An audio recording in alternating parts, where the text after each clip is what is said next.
These are the worst jobs in Hive worlds in Warhammer 40k. Number 5, Sump Scavenger.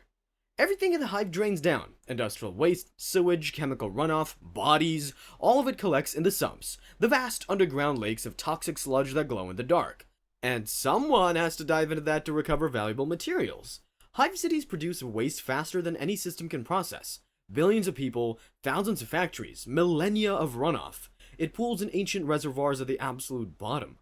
The guilds need materials recovered, rare metals that settled in the sludge, chemical compounds that can be resold, sometimes functional tech that got dumped by mistake. Can't use machinery, the environment corrodes it instantly. Servitors, lobotomized cyborg slaves, dissolve before they surface. They tried using criminals, penal labor, work off your sentence. The criminals died too fast. Tried paying premium wages, nobody took the job. Tried specialized servitors with acid-resistant augments, the augments failed. So they use people nobody misses. You're a mutant, born with deformities from radiation or chemical exposure. Extra limbs, malformed features, skin conditions. The clans won't hire you for normal work because mutations means chaos taint, definitely unwanted. The only work available is work that kills people too quickly for normal laborers. The Water Guild gives you a rebreather that's been patched so many times the seals don't hold. A chem suit that mostly repairs. You descend into the sump, wading through glowing sludge that burns skin on contact. Find anything valuable, load it, surface before the environment kills you. Most scavengers last 2 hours before the chemicals overwhelm their gear. The sump hides things. Feral mutants who adapted to the toxic soup. Some crocs, massive reptilian predators with acid saliva. Sometimes gene stealer hybrids, alien human monsters using the depths as hiding places between cult attacks. The mutations accelerate down here. Your deformities worsen, scales form over blistering skin, eyes multiply, limbs sprout useless appendages. You feel every change happening in real time. Most scavengers last weeks before the toxins dissolve them, or something drags them under. The guilds don't track names, don't record deaths, you're expendable. But sometimes you find things that shouldn't exist. Dark Age technology, artifacts that predate the Imperium, devices that whisper in dead languages. You're supposed to report those, turn them in, collect a finder's fee. Most don't. The black market pays better. Sell the artifact and you can afford real food for months. The fact that some artifacts are chaos tainted doesn't register until the voices start. Doesn't matter, you needed the money. The sump keeps filling, the guilds keep hiring, and mutants keep dying in glowing lakes at the bottom of civilization because someone has to do the diving. Number 4. Rogue Factoria Slave. The Mechanicus controls all legal tech production in the Imperium. But demand exceeds supply, and the black market exists because people need things the Mechanicus won't make. Rogue Factoria are illegal workshops ran by heretics, rogue tech priests, producing forbidden technology, and they need workers who can't report them. Gangs need custom weapons, nobles want illegal augments, trackers need goods without Mechanicus tithes, legal channels are slow and expensive, black market fills the gap, but it needs labor that won't talk. Heretics tried volunteers, those workers talked to enforcers, raids happened, everyone died. Tried servitors, too expensive, breakdown too fast. Tried true believers who hated Mechanicus restrictions. Believers developed moral limits and tried to leave. So they use slaves. You owe debts you can't pay, borrowed from the wrong lender, or you're captured in a gang raid and sold to labor brokers. Or you're convicted of something minor and sentenced to industrial labor. You're fitted with a shock collar and dragged into workshops buried in unstable underhive zones. No safety regulations because it's already illegal. The machinery is unlicensed, poorly maintained. Plasma forges run too hot. Assembly lines use unconsecrated components that malfunction violently. Your shifts are endless, work until you collapse, wake when they shock you, return to work. You're assembling heretical devices. Weapons with demon touch components that whisper while you handle them. Augments use Xenos technology, the Inquisition would execute you for touching. Explosions are daily. You're working elbow to elbow when the forge blows. Everyone within 10 meters cooks. The heretics wait for fires to die, drag out corpses, assign replacements, restart production. Exposure brings mutations, radiation twists bones, chemical vapors rot lungs, warp components invite possession. Fail quota and you're flogged as an example. Fail repeatedly and you're grounded to lubricant because human fat works better than synthetic for certain machine parts. Escape is suicide. The Factoria are in bad zones, collapsing hive sections. Run and you're recaptured or killed by the environment. Make it to Enforcer territory and you're executed on sight. When the Inquisition discovers these sites, they purge everything. Orbital strikes, Promethean fires, they don't distinguish between masters and slaves. Everyone burns. Most slaves last weeks to months, the black market thrives on your suffering, and nobody above knows you exist. Number 3. Dome Seal Maintenance Worker. Most Hive worlds don't have breathable atmosphere anymore. Industrial pollution rendered it toxic millennia ago. On Necromunda, it's ash wastes, particulate storms that shred lungs. Other worlds have chemical clouds, acidic fog, radiation. The Hive cities are sealed environments with filtration systems struggling to keep the poison out. When seals crack, the outside gets in.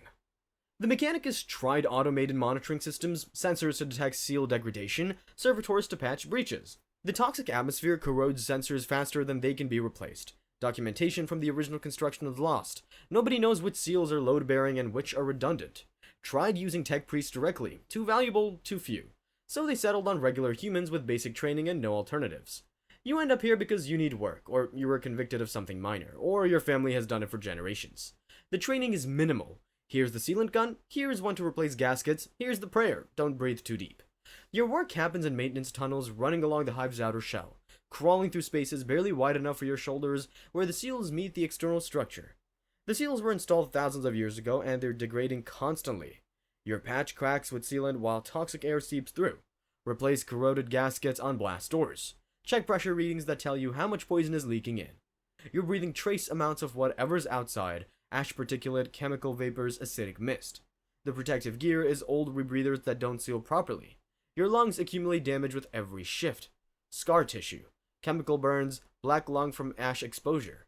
The Mechanicus knows this. The gear exists to make you last longer, not to actually protect you.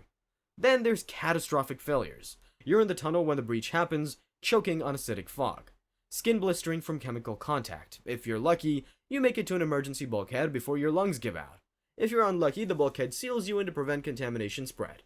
You die slowly in a sealed tunnel, drowning in poison because the Hive's safety systems prioritize containment over rescue. Most seal workers last 2 to 3 years before dying from exposure or a catastrophic breach. The survivors develop chronic respiratory failure, chemical scarring, mutations from radiation, or toxic compounds. The guilds replace you without ceremony, the seals need constant maintenance, and the Imperium has endless desperate people willing to risk death for steady work. Number 2. Pit Slave.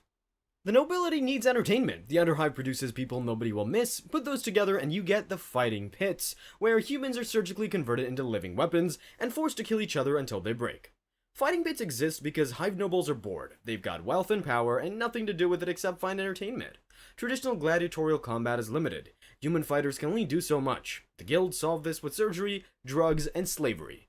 You become a pit slave through debt, borrowed money you can't repay, or you committed a crime. Sometimes you're grabbed during a gang raid and sold. The guilds process you efficiently.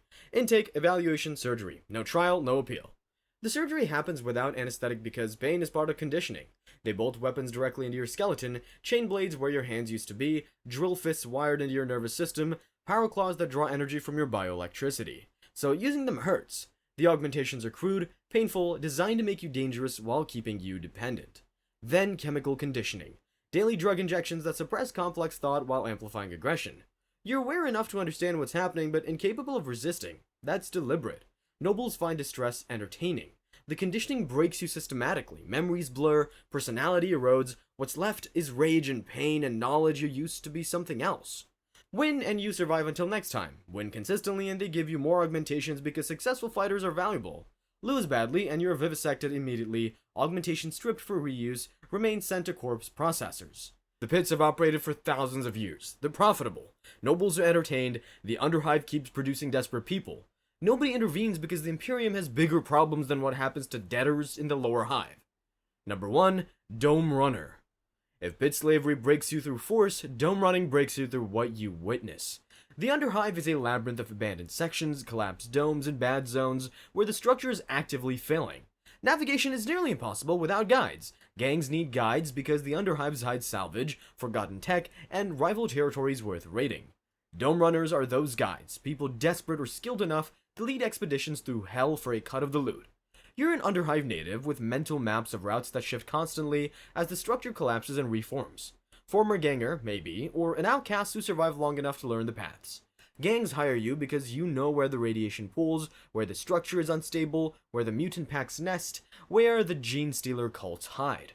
You move light, minimal weapons, basic gear, speed and stealth matter more than firepower. The paths change constantly. Yesterday's safe tunnel collapsed, today's detour goes through rad zones, cooking your insides. Tomorrow's route passes called territory, where hybrids are watching. What breaks you is what you see. Demonic graffiti that pulses with warp energy and makes your eyes hurt. Genestealer hybrids nesting in human ruins, victims still alive during implantation. Evidence of chaos corruption, altars, summoning circles, and possible mutations. You keep walking, because reporting it means inquisitorial purges, which means everyone dies, including you. The mental toll erodes faster than radiation.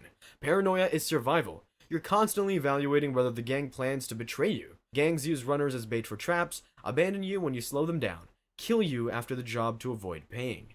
You know this and take the work anyway because the alternative is starvation. Most dome runners burn out within a year or two. Lucky ones die to violence or structural collapse. Unlucky ones go mad, get lost in the bad zones, become part of what future runners navigate around. There's always another desperate soul ready to learn the paths. The Underhive has existed for thousands of years, the routes keep shifting, the runners keep dying, and the gangs keep hiring because they need those guides more than they need to care what happens to them afterward. Thanks for watching, and remember, in the grim darkness of the far future, at least you're not diving into toxic sludge for minimum wage. Probably.